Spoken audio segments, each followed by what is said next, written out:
2 புத்திசாலி ஒண்ணா வாழ்ந்தா எப்படி இருக்கும்? ஏங்க நைட்டு சப்பாத்தி வேணுங்களாங்க? உனக்கு என்ன வேணுமோ அத செய்யுமா. நீங்க சொல்லுங்க. உனக்கு புடிச்சத செய்யுமா. நீங்க சொல்லுங்க.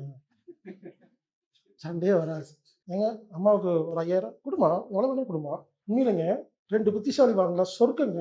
சில பேர் சந்தோஷமா இருப்பாங்க. கணவன், மனைவி இதெல்லாம். அவங்க 2 பேரும் புத்திசாலிங்க. அவங்களுக்கு மத்தவங்கலாம் சண்டை போட்டுக்கிறாங்களா, அது புரியவே புரியாதுங்க. இவங்க மத்தவங்க திட்டிட்டு இருப்பாங்க. ஏன்னா இவங்களுக்கு இதெல்லாம் தெரியாது. ஏன் சண்டை போட்டுக்கிறாங்க? இவங்களுக்கு புரியவே புரியாதுங்க. ஏன்னா, முட்டாளோட வாழ்ந்தா மட்டும் தான் அது புரியும்.